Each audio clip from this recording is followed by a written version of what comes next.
Assalamualaikum warahmatullahi wabarakatuh. Perkenalkan, nama saya Diwananta Ajikra. Di sini saya akan membahas tentang konsep urgensi pendidikan kewarganegaraan dalam pencerdasan kehidupan bangsa. Yang dimana di sini saya akan memenuhi syarat UTS sebagai syarat UTS dalam mata kuliah kewarganegaraan semester 2. Saya dari sosiologi kelas 2E. Langsung saja konsep warga negara. Konsep warga negara dalam negara modern itu dikenal sejak perjanjian Westphalia pada tahun 1648. Istilah warga negara ini merujuk pada anggota kelompok manusia yang memiliki hak dan kewajiban, di mana istilah warga negara itu berasal dari Belanda, Staatsburger, yang berbeda dengan onderdan yang bersifat semi warga negara. Pergeseran istilah kaulah negara itu setelah era kemerdekaan menjadi warga negara modern. Dalam perpustakaan Inggris, istilah warga negara itu dikenal sebagai civic citizen atau civicus, di mana civic itu berarti disiplin ilmu kewarganegaraan. Warga negara Indonesia ini mencakup TNI, Polri, petani, pedagang, dan kelompok masyarakat lainnya. Nah, lalu di sini ada dasar hukum pendidikan kewarganegaraan. Dasar hukumnya itu berdasarkan pasal 9 Undang-Undang Nomor 3 Tahun 2002 dan pasal 6 Undang-Undang Nomor 23 Tahun 2019. Pendidikan kewarganegaraan ini berfungsi untuk keikutsertaan warga negara dalam upaya bela negara. Nah, kita sebagai warga negara Indonesia itu harus ikut serta dalam upaya membela negara. Lalu pada pasal 37 Undang-Undang Nomor 20 Tahun 2003 menyatakan bahwa kurikulum pendidikan dasar dan menengah harus memuat pendidikan kewarganegaraan. Lalu ada Undang-Undang Nomor 12 Tahun 2012 menyebutkan kewarganegaraan sebagai mata kuliah wajib dalam pendidikan tinggi. Mata kuliah kewarganegaraan itu mencakup Pancasila, Undang-Undang Dasar tahun 1945, NKRI, dan Bhinneka Tunggal Ika. Pendidikan kewarganegaraan itu berintikan demokrasi politik dan melatih siswa itu berpikir kritis dan demokratis. Nah, di sini mengapa sih kita itu harus belajar atau harus diperlukan mempelajari tentang kewarganegaraan? Yang pertama itu akan dalam mempelajari kewarganegaraan itu akan menumbuhkan rasa nasionalisme dan cinta tanah air, yang dimana pendidikan kewarganegaraan itu mengajarkan nilai kebangsaan untuk menjaga keutuhan negara.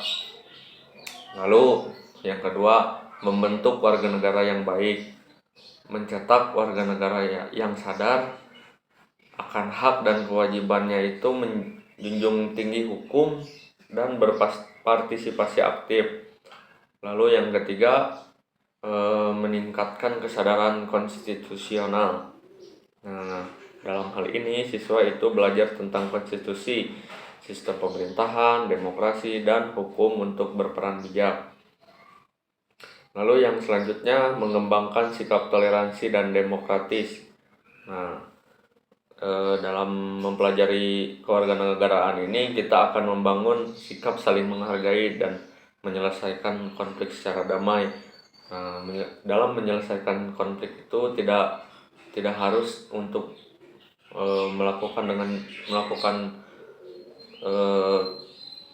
menyelesaikannya itu dengan cara dengan kekerasan saja, kan, tetapi akan lebih baik jika penyelesaian konflik itu dilakukan secara damai. Lalu yang selanjutnya adalah menanamkan nilai-nilai moral dan etika.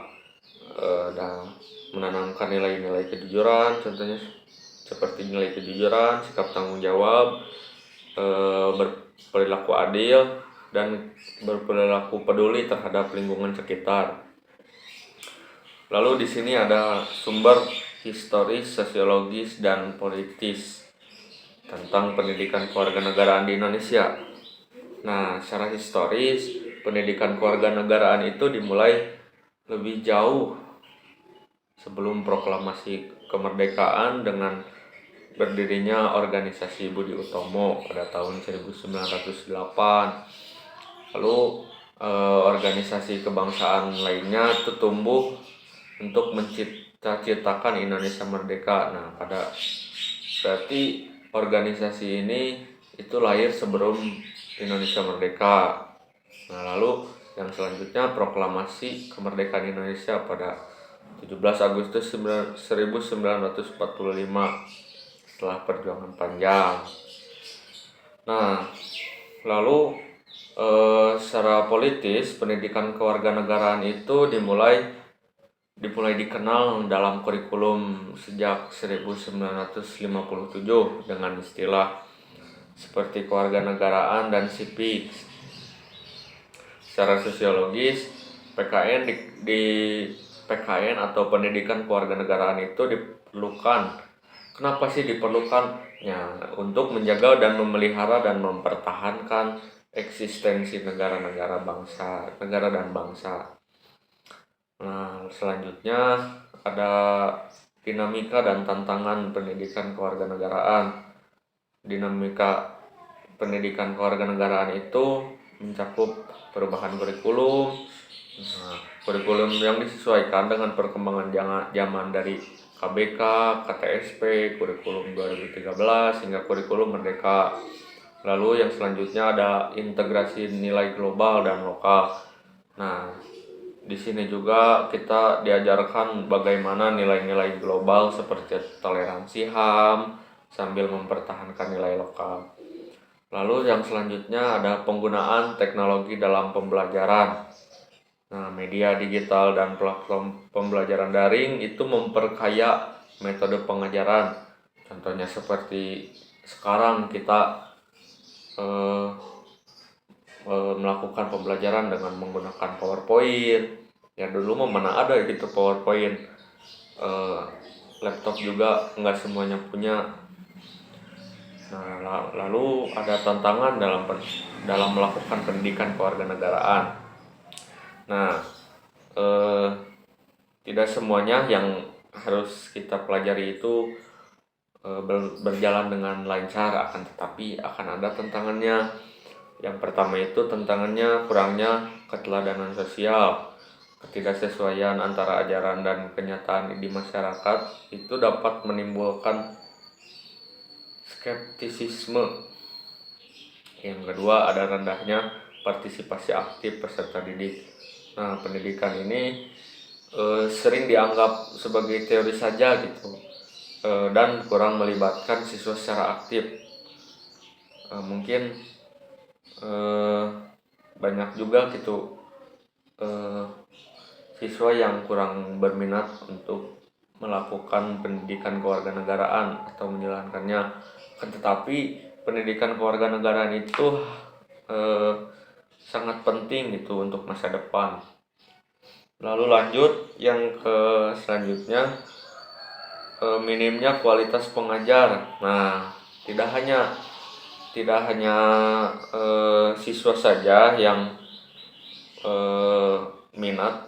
kurangnya minat untuk melakukan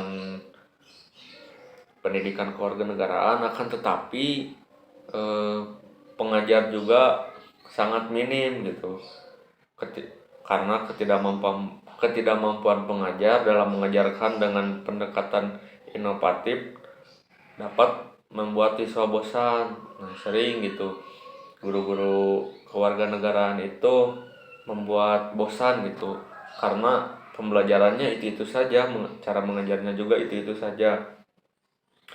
Lalu yang terakhir ada ketimpangan akses pendidikan. Nah, akses pendidikan juga mempengaruhi kita untuk belajar.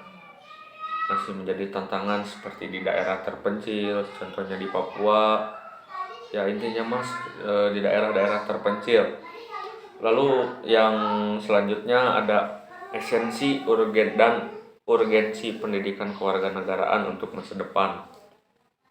Esensi pendidikan kewarganegaraan untuk masa depan itu sebagai pembentukan karakter bangsa.